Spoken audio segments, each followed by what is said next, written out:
আমার রবের সৃষ্টি দেখেন, যত প্রাণী, মাছ, মাংস, আর যত ভালো ভালো খাবার, জিলেপি, রসগোল্লা, যত চপ, সিঙ্গারা, যে মেশিনটাতে হলারে ঢুকছে তার মাত্র কোয়ার্টার ইঞ্চির ওপরেই পোঁটার ফ্যাক্টরি বানিয়ে দিয়েছে।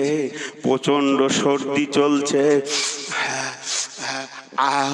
একসঙ্গে তিনটে চলছে, কাউকে বিরক্ত লাগে না। রব্বানা মা খালাকতা হাযা বাতিলান, হে আমার মাবুদ, তুমি যেটা সৃষ্টি করেছো সেটাই সৃষ্টি, কেউ বাতিল করতে পারবে না।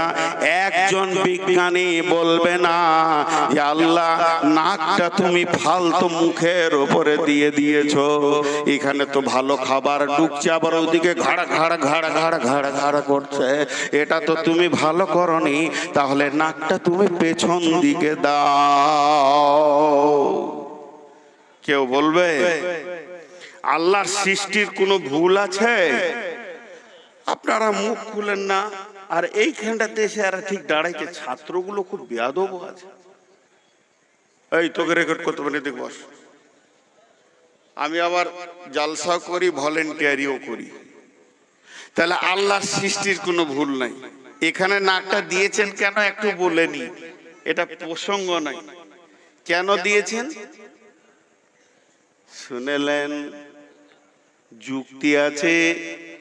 বর্ডারে যেখানে মানুষ ঢোকে, দোয়া করেন আমার জন্য, আমার 400 সুগার, খুব কষ্ট পাচ্ছি,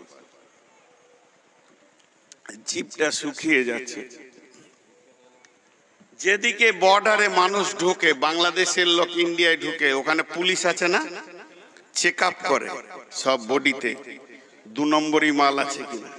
কেন? ভারতের পুলিশের দাবি আমার দেশ শান্ত, বিদেশ থেকে যেন সন্ত্রাসী না ঢুকে, বিদেশ থেকে যেন সন্ত্রাসী না ঢুকে।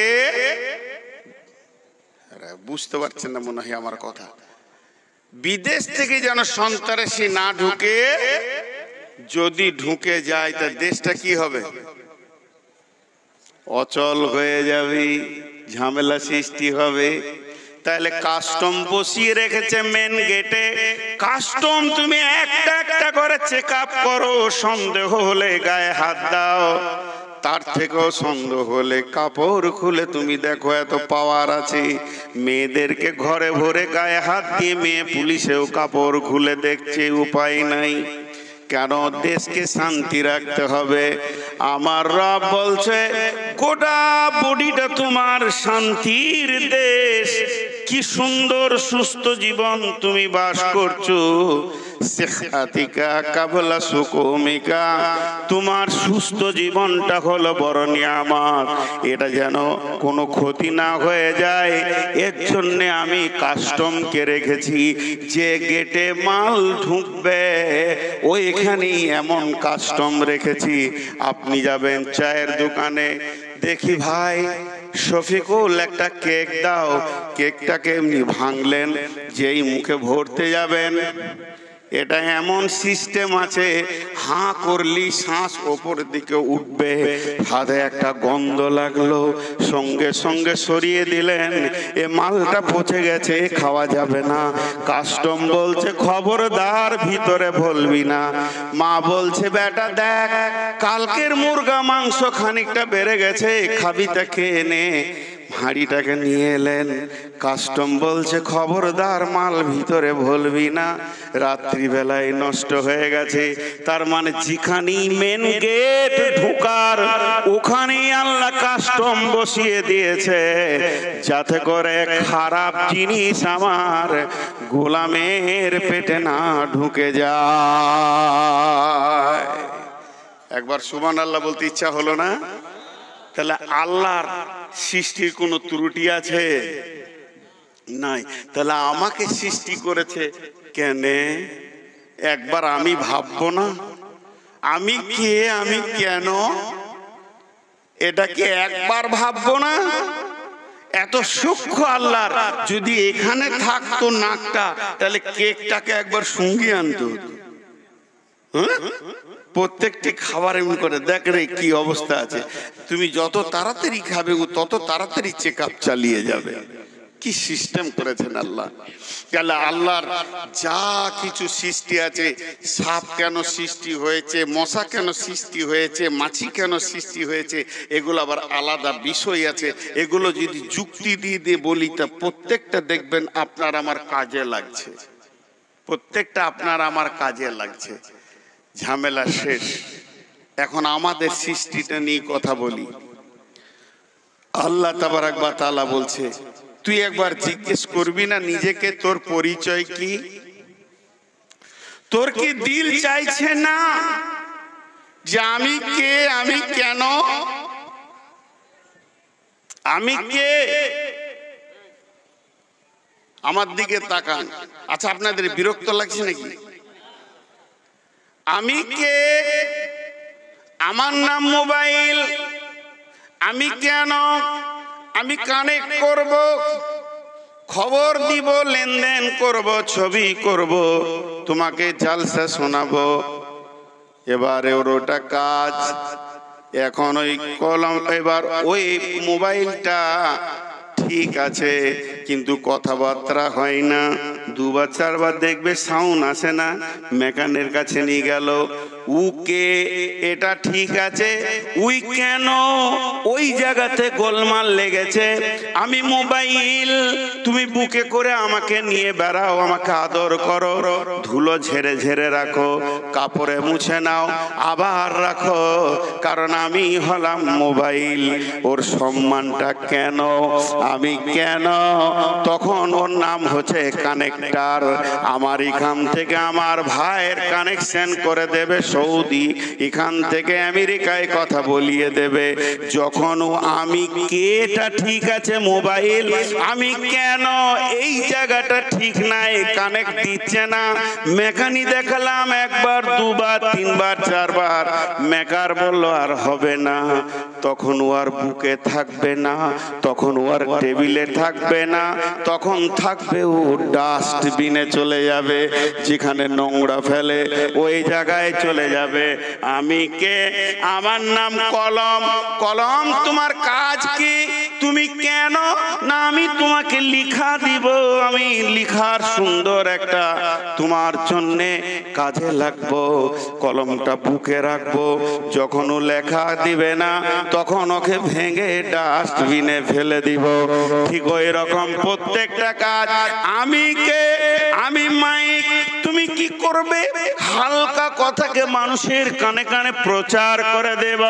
তুমি কেন? মাইক বলছে আমাকে বয়ে নিয়ে বেড়া, ঠিক আছে, কিন্তু আমি আমার কাজ করব না, তখন সে ডাস্টবিনে চলে যাবে। হে মানুষ, আমরা কে? আমাদের পরিচয় কি? আমরা কেন? যদি আমাদের পরিচয়ের সঙ্গে আমাদের কাজ ঠিক থাকে, তাহলে আমরা থাকবো আল্লাহর দিলে, আল্লাহর জান্নাতে, আল্লাহর মহব্বতের জায়গায়। আর আমাদের পরিচয়ের সঙ্গে যদি কাজ না মিলে, কাজের সঙ্গে যদি পরিচয় না ঘটে, তাহলে আমাদের জন্য একটা ডাস্টবিন আছে, তার নাম হলো জাহান্নাম।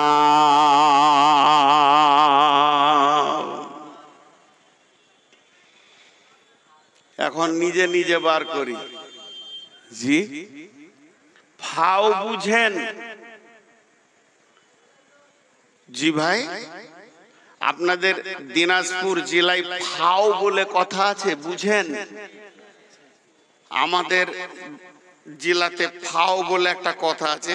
যেমন আমার শ্বশুর এলাকায় খুব আলু হয়, শসা হয়, তরমুজ হয় মাঠে। তো আপনি বাড়ি থেকে গেলেন রমজান মাস, এক বস্তা 50-60 কেজি তরমুজ নিয়ে আসবো। তো যখন 50 কেজি তরমুজ কিনবেন, বড় তরমুজ 10-12 কেজির একটা, এইটা নেন, ছেলে পেলে নিয়ে খাবেন। ওটা ফাও। ফাও মানে ওর ওজনও হবে না, পয়সাও লাগবে না, এর নাম কি? ফাও। এরপরে আলু সিজনে আপনি যদি 5 প্যাকেট 10 প্যাকেট আলু কি 50 প্যাকেট আলু কিনেন, 2 প্যাকেট ছুড়ে দিলে এটা নিলেন। ওদের এত আলু হয় কেন? ওটা ফাও, ওটা ওজনও আসবে না, দামও লাগবে না। আল্লাহ বলছে, এবার আল্লাহ কি বলছেন? বিসমিল্লাহির রহমানির রহিম। আফাহাসিবতুম আন্নামা খালাকনাকুম আবাসা। আফাহাসিবতুম আন্নামা খালাকনাকুম আবাসা। হে ভুলকির লোক, বিকরের লোক, দিনাজপুরের লোক, করমদিঘির লোক, তোমরা কি হিসাব করে নিয়েছো? কাগজ কলম নিয়ে তোমরা বিজ্ঞানীর মতো সারা রাত গবেষণা করেছো। গরুর কাজ আছে, ছাগলের কাজ আছে, ভেড়ার কাজ আছে, মহিষের কাজ আছে, মুরগির কাজ আছে, মুরগার কাজ আছে। কত তোমাদের ব্রেন, সকলকে তোমরা কাজে লাগিয়ে দিয়েছো। দেশি মুরগা নিয়ে এসে জবাই করে সেটাকে রোস্ট বানাচ্ছ, সেটাকে ভুনা বানাচ্ছ, রান্না বানাচ্ছ, সবজি বানাচ্ছ। তুমি গরুর মাঠ থেকে দুধকে টেনে বের করে নিয়ে তার ভিতরে মাখন আছে, তার ভিতরে ছানা আছে, তার ভিতরে ঘি আছে, রসগোল্লা, চমচম, ল্যাংচা, পান্তুয়া লুকানো আছে। হে মানুষ, তোমার ব্রেন সেটাকে বের করে নিয়েছে। তাহলে তোমার ব্রেনের মূল্য কত? একটা গরুকে জবাই করে ওটাকে রান্না করা, ওটাকে ভুনা করা, ওটাকে কিমিয়া করা, ওটাকে টিকিয়া করা, ওটাকে কিমা করা, ওর ভিতরে রয়েছে কত রকম ভক্তি, সেটা তোমার ব্রেন জানে। তুমি জানো একটা মুরগি ডিম দেবে, ডিমটাকে নিয়ে কি কি করা যাবে? হাফ বয়েল করা যাবে, ফুল বয়েল করা যাবে, অমলেট করা যাবে। এগুলো তোমার ব্রেন কাজ বের করে নিয়েছে। বাঁশকে কেটে নিয়ে আসতে হবে, তাকে দাঁড় করিয়ে দিয়ে প্যান্ডেল বানাতে হবে, পাট থেকে কাপড় বের করে চট করে প্যান্ডেল করে নিতে হবে। তোমার ব্রেন কত মজবুত! শুধু তাই নয়, আগুনে হাত দেওয়ার কারো ক্ষমতা নাই। আগুন এমন কঠিন জিনিস যেখানে হাত দেওয়া যাবে না। মানুষ, তোমার ব্রেন কত মজবুত! আগুনকে তুমি গোলাম বানিয়েছো। গ্যাস জ্বেলে দিলে এবার বলছিস তুই গোলাম হ, আমি তোকে দিয়ে মাছ মাংস রান্না করে খাবো। আগুনকে তুমি গোলাম বানিয়েছো। তোমার ব্রেন কত মজবুত!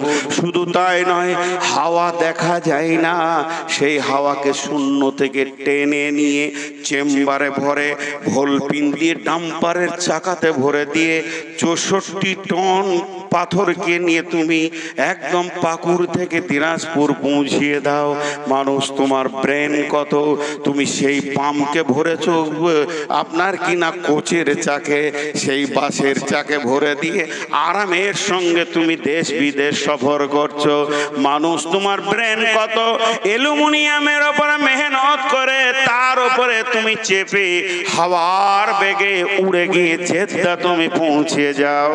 তাহলে সবারের কাজ আছে, সবার কাজ তুমি খুঁজে পেয়েছো, আর নিজেরটা তুমি হিসাব করেছো। আপা হাসিবতুম আন্নামা খালাকনাকুম, আমি তোমাদেরকে পৃথিবীতে ফাও তৈরি করেছি। তোমার কোনো কাজ নাই, তুমি খাবে আর পান চাবাবে, কুটুর কুটুর কুটুর কুটুর করে ঘুরে বেড়াবে। আজান হলেও শোনার দরকার নাই। মন গেলে 2 বোতল মদ মেরে দাও, গাঁজা মেরে দাও, তোমার কোনো আইন নাই। তুমি হচ্ছে ফাও, তোমার কোনো হিসাব নাই। তুমি নিজেকে ফাও এর গলিতে রেখে দিয়েছো, ফাও এর লিস্টে। মহিষের পাছাই চাবুক দিয়ে কাজ করিয়ে লাও, আর নিজের কোনো কাজ নাই। তুমি হলে টাট্টু, খালি ঘুরে বেড়াবে আর লাফাবে। তোমার জন্য নামাজ রোজা কিছুই নাই। তোমার পরিচয়টা তুমি অতি ভালো রেখেছো, তুমি গাঁজা খাবে আর ঘুরে বেড়াবে। আপা হাসিবতুম আন্নামা খালাকনাকুম আবাসা।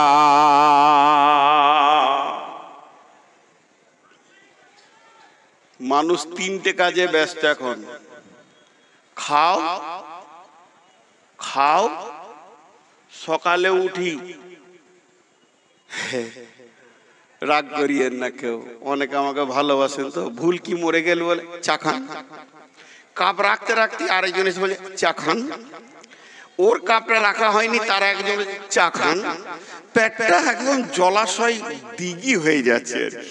যদি বলি খাবো না, এর মিজাজটাই খুব খারাপ, মানুষের সঙ্গে ভালো করে কথা বলে না।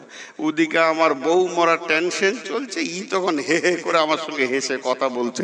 মানুষের মিজাজ মেজারমেন্ট করে না। খাও, বেশি কিছু খায়নি। সকালবেলায় উঠে 12 কাপ চা, 4টা কেক, 2টো টোস্ট আর 2টা রুটি, 500 মাংস, আলু ভাজা 250, বেশি খায়নি কো। দুপুর বেলায় 12টার আগে আবার হাত পাকা 2টি রুটি খেয়েছে, ঝামেলা বেশি লাইনি। দুপুর বেলায় আধসের চেলের ভাত আর 500 গ্রাম মাংস, আবার সেই সাথে সবজি, বেশি খাইনি। খাওয়ার পরেই 1 কাপ চা, তারপর আবার কোল্ড ড্রিঙ্কস। গরমের পরেই ঠান্ডা যেছে, ভিতরে পাকস্থলীটা আল্লাহকে বলছে, আল্লাহ কোন জালেমের পাল্লায় পড়েছি। সারাদিন ওর খাবারকে পিরে ক্লান্ত হয়ে যাচ্ছি। মাল যে কত পাঠাইছে আর আমি কত আর চলবো। 3 দিন পরে সুগারে ধরেছে, পারছে না, ও আর সাইড করে দিয়েছে মাল, এত আর পিষতে পারবো না। জমে গেছে মাল, রক্ত সংকলন হচ্ছে না, আর ইনসুলিন আসছে না, সুগার হয়ে গেছে। ভেজাল চুকে গেল, তালা মেরে দিল আল্লাহর মুখে, আর খাবি না। খাবি তো বুঝবি। তো খাও আর কামাও। কামাও মানে জিসিবির মতো, যেখান থেকে টাকা পাবে খালি পকেটে ভরো। সুদ হোক, জুয়া হোক, বাটপাড়ি হোক, কার জমি মেরে দিয়ে, কাকে লাত মেরে কার জায়গা দাবি, কামাও। হালাল না হারাম আর দেখা দরকার নাই। 2টো কাজে ব্যস্ত আছে মানুষ। আর 3 নম্বর কাজে ব্যস্ত আছে মানুষ তৈরি করা মেশিন চালাও। সাহাবা রাদিয়াল্লাহু মাজমাইনদের জীবনটা কেমন ছিল? সাহাবা রাদিয়াল্লাহু মাজমাইনদের জীবন ছিল দিন মে ঘোড়ে পে সওয়ার, রাত পে মুসল্লে পে সওয়ার। দিনে ঘোড়াতে চেপে যুদ্ধ করেছে, আর রাতে মুসল্লায় অঝর নয়নে কেঁদেছে। আর আমাদের কি জিন্দেগি? দিন মে ডাইনিং টেবিল পে সওয়ার, রাত মে বিবি পে সওয়ার। সারাদিন খাও, সারা রাত মেশিন চালাও, বাস। 2-4টা ছেলে টিলে তৈরি করে দিয়ে দুনিয়া থেকে চলে যাও। এইটাই আল্লাহ মনে হয় আমাদেরকে পাঠিয়েছে, এই আমাদেরকে রুলস দিয়েছে। আমার পরিচয় আমি এখনো খুঁজে পেয়েছি না। এখন আমরা আমাদের পরিচয়টা আপনাদের সামনে বলবো, তার আগে একটা মজার কথা বলি। ঘরের কথা বেরিয়ে যাচ্ছে, রাখতে চাইছিলাম তাও বেরিয়ে যাচ্ছে। তো আমার মেয়েকে বিয়ে দিয়েছি আপনাদের দুয়ার বরকতে। আমি একটা হীরের টুকরো পেয়েছি। এই পৃথিবীতে যত হীরের টুকরো আছে আল্লাহ আমাকে একটা দিয়েছে। আমার জামাই মাদানী, মাশাআল্লাহ। আমি এটা বলতে আসিনি, কিন্তু ঘটনাটা শোনাতে এসেছি। তো আমার মেয়ে এইচএস গ্র্যাজুয়েশনে ভর্তি হয়েছিল, এখন আবার আলেম লাইনে অনলাইনে পড়ছে। আর জামাই মাদানী দুজনেই শিক্ষিতা। একদিন বর্ধমান যাচ্ছি, আমি গাড়ির সামনে আছি, ওরা পেছনে আছে, আমার মিসেসও আছে। তো আমি একটু খালি বললাম যে আজকে তোমাদের দুজনের পরীক্ষা হবে, 10 নম্বরে পরীক্ষা কিংবা 100 নম্বরের পরীক্ষা। প্রশ্ন মাত্র একটা থাকবে, যদি পাস করতে পারো তো ভালো, নাইলে আলহামদুলিল্লাহ। তো দুজনে বলছি কি সাবজেক্টের হবে? আমরা ওটা যদি বলেই দিব তো পরীক্ষাটা কি হলো? বলবো না। বর্ধমান থেকে ফিরে এলাম, রাত হয়ে গেল। পরের দিন সকালে দুইজনকে দুটো বললাম লিখিত পরীক্ষা হবে। দুইজনকে 2টো কলম দিলাম আর 2টো খাতা দিলাম, আর 2 দিকে দুইজনকে বসালাম, কেউ কারুর দেখবে না, কিন্তু পরীক্ষা আজকে হবে। দিয়ে আমি ওদেরকে বললাম যে তোমরা 10টা নাম লিখবে, সম্পর্ক লিখবে, নাম লয়, যাকে খুব বেশি ভালোবাসো। 1 নম্বর সব থেকে যাকে 1 নম্বরে রাখবে তা 1 নম্বরে, তারপরে 2 নম্বরে, তারপর 3 নম্বরে, 10 নম্বর পর্যন্ত নিয়ে চলো দুইজন। তো জামাই প্রথমে লিখেছে মা, আব্বা, 3 নম্বরে দিয়েছে স্ত্রী, 4র্থ নম্বরে শ্বশুর, শাশুড়ি, চাচা, তারপরে ফুফু, খালা, মামা, 10টা করে দিয়েছে। খাতা জমা করো। মেয়ে লিখেছে 1 নম্বরে স্বামী, 2 নম্বরে লিখেছে মা, আব্বা, শ্বশুর, শাশুড়ি, এবারে চাচা, চাচি, খালা, ফুফু, নানি, দাদি ইত্যাদি। খাতা জমা হয়ে গেল। আমি বাড়ির খবর শোনাচ্ছি না। এবার দুইজন আমার দিকে তাকিয়ে আছে, পাস করেছি না ফেল। আমি বললাম তোমরা এতটা ফেল করেছো যে জিরোটা লিখতে গেলেও কালিটাও নষ্ট হবে। আমি কালিটাও নষ্ট করতে চাইছি না, এই খাতা তো দেখাই যাবে না। দুজনে বলছে কেন? তোমরা নতুন দাম্পত্য শুরু করেছো, তোমাদের বিয়ে দিয়েছি সুন্নতের তরিকায়, তোমাদের নতুন জীবন শুরু হয়েছে, তোমাদেরকে সব থেকে মহব্বতের ব্যক্তিটার নাম দিতে বলেছি, কিন্তু আল্লাহর নাম আর রসুলের নাম আসেনি। 1 নম্বরে থাকবে আমার আল্লাহ, 2 নম্বরে থাকবে আমার নবী, 3 নম্বরে থাকবে আমার দ্বীন ইসলাম। এরপরে ধীরে ধীরে ধীরে ধীরে আত্মীয়তা আসবে, কিন্তু তোমরা আল্লাহ এবং রসুলের নামটা দিতে পারোনি। তাহলে তোমাদের দাম্পত্য জীবন কেমন হবে? যাদের দাম্পত্যে আল্লাহ নাই, রসুল নাই, তারার পরিচয় কি নিতে পারি?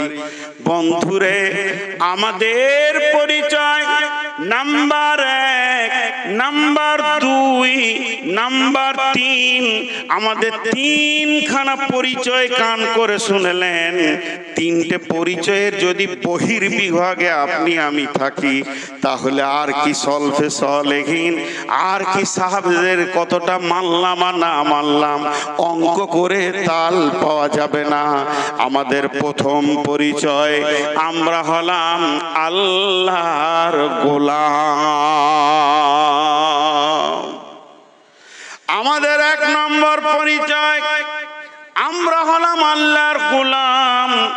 আমাদের 2য় নম্বর পরিচয়, আমরা আদমের সন্তান। যে রক্তে আমরা পৃথিবীতে এসেছি, কুকুরের সিলসিলায় আসি নাই, শুয়োরের লিস্টে আসি নাই, বাঁদরের লিস্টে আসি নাই, বিড়ালের লিস্টে আল্লাহ আমাদেরকে বানায়নি। হাজারো শুকর আল্লাহ, হাজারো শুকর, মানুষ করেছ মওলা, করনি কুকুর। তাহলে আমাদের 3য় পরিচয় হলো আমরা আদমের সন্তান, অর্থাৎ এই পৃথিবীতে আমরা মানব কুলের লোক। আমাদের ঘাট, আমাদের পথ, আমাদের চলাফেরা মানুষের রাস্তাতে হবে। 3 নম্বর পরিচয়, আমার 3 নম্বর পরিচয় হচ্ছে, সকল একবার জোরে বলবেন, খুশির সঙ্গে বলবেন, আমার 3য় নম্বর পরিচয়, আমরা নবী মুহাম্মাদুর রাসূলুল্লাহ সাল্লাল্লাহু আলাইহি ওয়াসাল্লামের উম্মাত।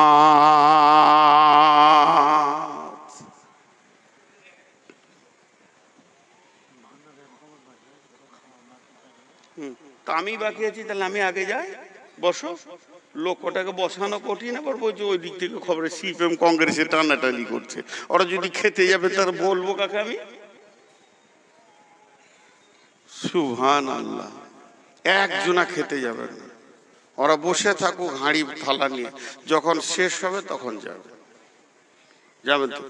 তাহলে আমাদের 3টে পরিচয় কি? আমি সবারই মুখ থেকে শুনতে চাইছি, আমি বলবো, আপনারা উত্তর দেবেন। প্রথম পরিচয়, আমরা আল্লাহর গোলাম। বলতে কি নিজেকে কষ্ট হয়? জোরে বলেন, আমরা আল্লাহর গোলাম। 2য় পরিচয়, আমরা কার সন্তান? আদমের সন্তান। 3য় পরিচয়, আমরা কে? নবী মুহাম্মদুর রাসূলুল্লাহ সাল্লাল্লাহু আলাইহি সাল্লামের উম্মত। এটাই তো আমাদের পরিচয়, এটাই তো আমাদের পরিচয়। প্রথম, দ্বিতীয় বাদ দিয়ে 3 নম্বরটা ধরে, জি আল্লাহর গোলাম, আমরা আদম সন্তান। এবারে একটা একটা করে সারতে যান, একটা একটা করে সারব। খুব ভোগ লাগলে খেতে যান, না হলে যেন না। আমরা আল্লাহর গোলাম, বিসমিল্লাহির রহমানির রহিম। রাদিতু বিল্লাহি রাব্বাও ওয়া বিল ইসলামি দীনান ওয়া বিমুহাম্মাদিন নাবিয়্যা ওয়া রাসূলা। আমি আল্লাহকে রব মেনে নিয়ে রাজি হয়ে গেছি। আমি এমন একজন আল্লাহর গোলাম, তিনি সার্বভৌমত্ব একচ্ছত্র মালিকানা রাখে আমার মালিক। তিনি কত বড়, তিনি হলেন আল্লাহু আকবার, ওয়ারাউল ওয়ারা, তার থেকে বড় কেউ নাই। তিনি হলেন আলিমুম বিজাতিস সুদূর, তিনি দিলের কথা জাননেওয়ালা। তিনি কত বড় আল্লাহ, তিনি দিলের কথা জাননেওয়ালা। শুধু তাই নয়, তিনি হলেন আলা কুল্লি শাইইন কাদির। বিসমিল্লাহির রহমানির রহিম। তাবারাকাল্লাযী বিয়াদিহিল মুলকু ওয়া হুয়া আলা কুল্লি শাইইন কাদির।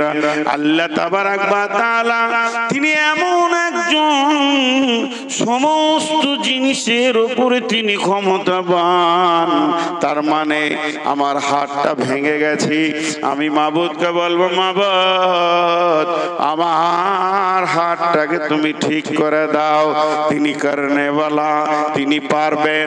তাহলে আমি যেমন আল্লাহকে ডাকি, একটা পিপুলিকা, গর্তের পিপুলিকা, যাকে ছোট ক্ষুদ্র পিপুলিকার বাচ্চা, তার যদি পায়ের আঙুলটা ভেঙে যায়, সেও রবকে ডাকে, সেটা রিপেয়ার করা ক্ষমতা রাখে। বৃহৎ থেকে ক্ষুদ্র সারা পৃথিবীর মানুষ যদি একসঙ্গে ডাকে, সকলের ডাকে তিনি জবাব দিতে পারেন। তিনি হলেন আলা কুল্লি শাইইন কাদির। তিনি এমন একজন আলিমুম বিজাতিস সুদূর। আমি মুখে বলছি আপনাদের ভালোবাসি, আর অন্তরের ভিতরে বলছি লোকগুলো খারাপ। আমার মুখ তো দূরের কথা, আমার দিলের খবর তিনি রাখতে পারেন। আমি এমন একজন মাবুদের গোলাম, যার উপরে কেউ নয়। তিনি আলিমুল গায়ব। শুধু এখানে নয়, সারা বিশ্বের সমস্ত তিনি জাননেওয়ালা। কোথা কি ঘটছে, কোথা কি হচ্ছে, এই রকম আমরা মাবুদের গোলাম। এর থেকে আর গর্বের কি হতে পারে? আমরা ছোটখাটো মাবুদের গোলাম নয়, আমরা মাটির মাবুদের গোলাম নয়। আমাদের মাবুদের পরিচয় হচ্ছে কুল হুয়াল্লাহু আহাদ। ওই আল্লাহ এক, একক, ওনার কোনো দ্বিতীয় নাই। তিনি ওয়াহদাহু লা শারীক, যার কোনো অংশীদার নাই। শুধু তাই নয়, আল্লাহুস সামাদ, আল্লাহ কাউকে পরোয়া করে না, কার মুখাপেক্ষী নয়। আল্লাহ সকলকে ছাড়া চলতে পারবেন। সারা বিশ্বের মানুষ যদি ইবাদত করে তো আল্লাহ আল্লাহ, সারা পৃথিবীর মানুষ যদি ইবাদত ছেড়ে দেয়, আল্লাহর বিরুদ্ধে চলে যায়, তাও আল্লাহর ইজ্জতের এতটুকু খর্ব হবে না, কমে যাবে না। তিনি আল্লাহ, তো আল্লাহ, সেই আল্লাহ লাম ইয়ালিদ ওয়া লাম ইউলাদ, তিনি কারো পিতা নন, তিনার পিতাও কেউ নাই। ওয়া লাম ইয়াকুল লাহু কুফুয়ান আহাদ, সারা বিশ্বে তার মতো আর একজনকে পাওয়া যাবে না। আমরা এই রকম রবের মালিকের গোলাম। আমাদেরকে আল্লাহ বানিয়েছেন কেন? একটিবার কি জিজ্ঞেস করব না? কুকুরকে বানানো কেন তা আমরা জেনে নিয়েছি, ছাগলকে বানালো কেন তা জেনে নিয়েছি। আমাদের বানানোর ব্যাপারে আমাদের কাজ কি? সেই মাবুদের গোলাম। মাবুদ আমাদেরকে পৃথিবীর বুকে পাঠিয়েছেন, আমরা আসিনি, আমাদের একজন মালিক আমাদেরকে পাঠিয়েছে। নিশ্চয়ই তার দিলে কোনো কাজ আছে। মাইকের কাজটা আওয়াজ জোরে করে দেওয়া, মোবাইলের কাজ কানেক্টে করে দেওয়া, কলমের কাজ লেখা, ঘড়ির কাজ সময় দেওয়া। তাহলে আমাদের কাজ কি? আল্লাহ কাজটা বলে দিয়েছেন, ওমা খালাকতুল জিন্না ওয়াল ইনসা ইল্লা লিয়াবুদুন। ইয়াবুদুন মানা আই ইল্লা লিয়ারাফুন। আল্লাহ তাবারাক ওয়া তাআলা জিন এবং ইনসানকে তৈরি করেননি, যদি করেছেন, যদি তিনি বানিয়েছেন তার ইবাদতের জন্য বানিয়েছেন। তার ইবাদত বলতে কি বোঝায়? মুফাসসিররা বলছেন বামানা ইল্লা আইয়ারাফুন, আল্লাহর প্রকৃত পরিচয় হৃদয়ের ভিতরে আনতে হবে, আল্লাহকে জানতে হবে, সারা জীবন আল্লাহর গোলামি করতে হবে। আমাদের গর্দন চলে যাক, আমাদের মাথা চলে যাক, আমাদের দেহ চলে যাক, টুকরো টুকরো করে কেটে